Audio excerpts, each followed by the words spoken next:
Teddy. Just getting ready for the job market, CBC, all the trainings and all the models that have been put in place. Are our children getting ready for the job market? Are you ready for the job market? Practically, CBC is not actually going to culminate into what the professionals are actually talking about.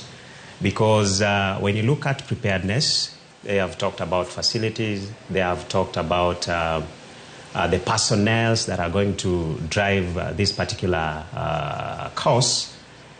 I don't really see the youth getting ready for the market, yeah, the job market.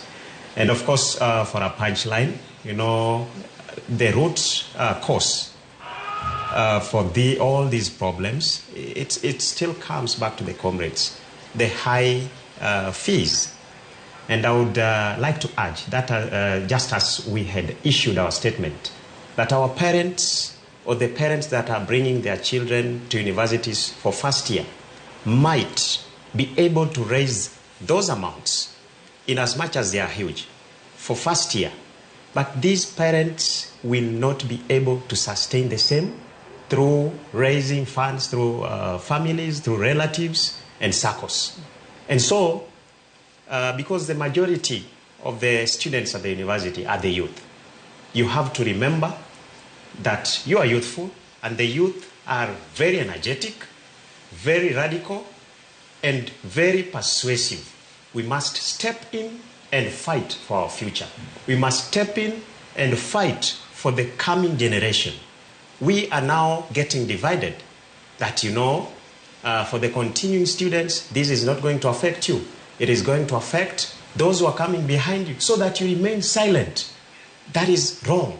Right now, accommodation fees, tuition fees have been multiplied, yeah, to the continuing students in different universities. So if you think that it is not affecting you, know that it is affecting you, and we have to come out. Thank you, Teddy. Thank you, all the university student leaders that are here in the studio with us.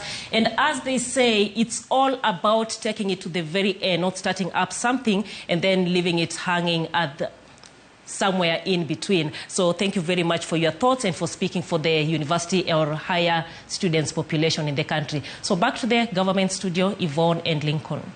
Na shukran sana kwa mazungumzo hayo. Na bila shaka kuna